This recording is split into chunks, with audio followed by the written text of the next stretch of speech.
Hey, what's up guys, it's Jonathan here. Investing in the cryptocurrency market can be very confusing. And with the massive upwards movement we've seen in the cryptocurrency market, there's a lot of new crypto investors out there. And within this group of investors, I see them make some common mistakes. So in this video, we're going to discuss 7 tips on how to buy cryptocurrencies. And before you stock investors decide to click out of this video, some of this advice may be helpful to you as well. So stay tuned. And if this video provides you any value, please consider sharing it to a friend and subscribing to this channel. They both greatly help with the YouTube algorithm and help push this video out to as many people as possible. So let's get right into it. So the first tip I have for you when investing in cryptocurrencies is to do your own research. And this advice is true anytime you invest in any type of asset, whether that's stocks, real estate, crypto, collectibles, you name it. And the reason why it's so important for you to do your own research is so you don't take someone else's research as the end-all be-all of that asset. Anyone can make mistakes and anyone can overlook certain things. And just because an investment is right for someone else doesn't necessarily mean that it's right for you.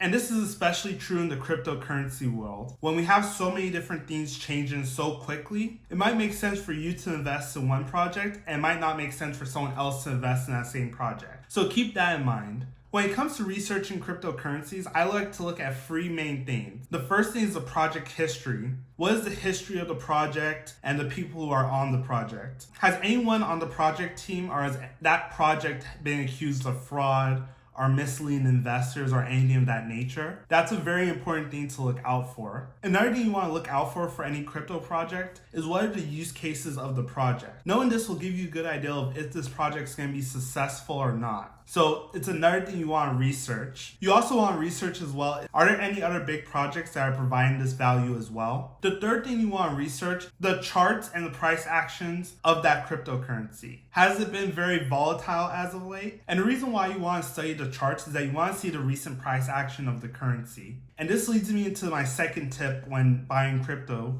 which is to always buy the dip. Personally, I only like to buy cryptos after they've fallen a significant amount in a short period of time. And there's a couple reasons why I like to do this. First, it stops me from buying the hype. With cryptos as well as stocks and any other asset, it's very easy for you to buy when the asset is moving up very quickly in price. By me limiting myself to only buy on red days, it takes away the possibility of me buying on a green day or on a day where the asset is running up. The second reason why I like to only buy on red days is that it lowers my downside risk. If I wait to buy a crypto after it's fallen a significant amount, the chance of it falling again is a lot lower. But if I buy a crypto after it's moved up a lot in one day, there's a lot greater of a chance that it will move down in value in the near future. Then the third reason why I like to buy on red days, it maximizes my upside. So again, like I said about buying when the stock is running, it's almost the same thing as when the stock falls. When the crypto falls in price a lot in one day, there's a very low chance that it's going to fall again, and most likely it'll correct to some degree. So it actually maximizes my upside potential gains if I wait for a red day before I buy into the market. So I know that the traditional advice is that time in the market beats time in the market. And when it comes to cryptocurrencies, it can be very difficult for you to time the market. Another alternative that I suggest is dollar cost averaging. So let's say you get paid every Friday, and let's say every time you get paid, you want to put $20 into Bitcoin. So every single Friday, you would buy Bitcoin for $20. And let's say that one day Bitcoin is at 35,000, then next Friday it's at 40,000, then the Friday after that it's at 35,000. By dollar cost averaging, it'll now have your average buy at $37,500. So if you don't want to go through the headache of trying to time the market and only buy on red days, for you to dollar cost average into the crypto as well. But that choice is completely up to you. The third tip that I have, and this kind of ties into the last one, is to have an investment plan and stick with it. So before you start buying any cryptos, come up with a plan about how you want to buy it. And some questions that you can ask yourself is, what price am I willing to buy this crypto? How much am I going to buy at one time? What price will I stop buying the crypto? And how big do I want my position to be? So let's say I wanted to buy Bitcoin and I wanted to buy $100 at a time. I wanted to buy it every red day. I wanted to keep buying it until I had at least $1,000 invested or have a certain portion of my portfolio in it. And I'm willing to buy it all the way up till it reaches $50,000. After it reaches $50,000, I'm not buying it anymore. So you'd get all that information, you would put it like maybe on your notes app in your phone or a notepad of some kind. And you just want to have it somewhere where you can see it constantly. So this way you can be reminded that this is your plan and this is the way you're sticking to it. I almost think about it as like a workout routine. Every Monday you're going to do arms, every Tuesdays you're going to do legs, and so on and so on. And the biggest reason why you need to make a plan is so you don't go and invest out of fear. So you don't go and panic sell, or you don't get FOMO and you buy at the top or anything of that nature. So the fourth tip that I have for you is don't invest more than you're willing to lose. And this tip should be pretty obvious, but you'd be surprised how many people I hear that have like 90% crypto portfolios. And that might be okay for some people, but for most people, that's usually a little too much risk. Personally, I like to stick with buying crypto up to 5% of my portfolio. And if it gets any bigger than 10%, I'll start selling some of it off until it gets down to 10% again. The fifth tip that I have is that cryptos move more on news than they do on facts. I know I'm going to sound like a boomer saying this. The truth is that it's really hard to come up with valuations for cryptocurrencies. And there's really nothing that supports the price of cryptos other than market sentiment. And which is another reason why I make it a small portion of my portfolio. I personally can't take too much of that level of risk. The next two tips, tip 6 and tip 7, are some really important tips, so stay tuned. The sixth tip is to not use retail brokers. And this one might not make sense at first, but hear me out. A lot of times you see people using mainstream crypto brokerages like Coinbase and Gemini to buy their cryptocurrency.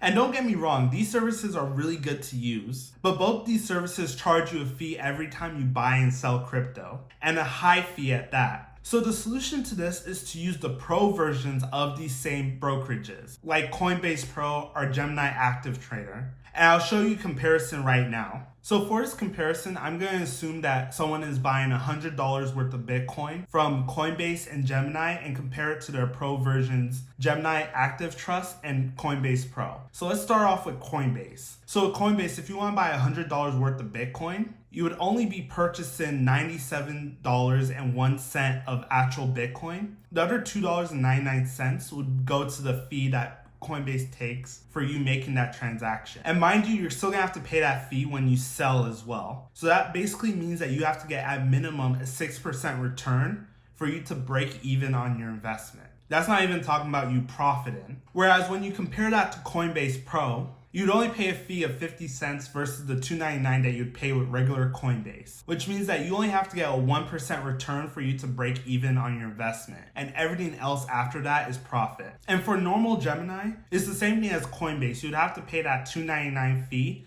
to process a $100 buy of Bitcoin. Whereas when you compare that to Gemini Active Trader, you'd only have to pay 34 cents to buy $100 worth of Bitcoin. And these significant fee differences are a huge reason why you should consider using the pro version of these brokerages rather than the normal retail one. And for me, I use both of them, but personally, I like Coinbase Pro a little bit better because they have an app on your phone that you can use that makes it really easy for you to buy cryptos. And using the link down below, you can get $10 when you sign up for either one of these brokerages. So if you're interested, I encourage you to check it out. So tip number 7 is to determine where you're going to store your crypto. So now after you've bought your crypto, you have to determine where you want to store it. And you have two different options of where you can store it, either in a cold wallet or in a hot wallet. A cold wallet allows you to store your crypto offline, and you'll store it inside something called a hardware wallet, which basically allows you to move your crypto into something that's a little bit more secure than having it online. The pros to this is that your crypto will be more secured from potential hackers since it's not online. And also you'll have more control over your crypto as you'll have it on a hard drive instead of just having it on a platform online. Some of the cons to a cold wallet is that you will have to buy a hardware wallet. You'll also have to remember a 16-phrase passcode as well. And if you lose either the hardware wallet or the passcode for the hardware wallet, your crypto will be completely gone and you'll have no way to recover it. And with a hot wallet, you're basically storing your cryptos on the internet. This will usually be at a brokerage kind of like Coinbase, Gemini, or BlockFi. And the pros to using a hot wallet is you can stake your coins, or in other words, you can earn interest on your cryptocurrency. And with a hot wallet, you don't have to worry about the possibility of you losing the hardware wallet or the 16-phase passcode, since there will be a company that will be responsible for holding your crypto. And the cons to using a hot wallet is that it's more susceptible to hackers since it is online. You have less control over your coins and maybe a little bit harder for you to move your crypto around. So for me, I like using hot wallets mostly because I could stake my crypto and earn interest on it. Also, I don't have to worry about losing a hardware wallet or keeping a phrase code or anything like that. And a nice thing about BlockFi is that they'll pay you interest on your crypto. And if you're interested in BlockFi, check the link in the description. You could earn $10 when you sign up using that link. So thank you for watching. If you enjoyed this video, please hit the like button for your YouTube algorithm. It greatly helps out the channel, helps push this video out to as many people as possible. And if you found this video to be valuable, consider sharing it to a friend or a family member so they could get value from it as well. If you enjoy my perspectives and the way I explain things, consider hitting the subscribe button and notification bell so you get notified anytime I post a new video. I have a question for you. What projects are you interested in investing in the near future? Let me know in the comment section down below. I'd love to hear from you guys. Also, check me out on all my social medias. I try to post there every day. And thank you so much for watching. I'll see you in the next video.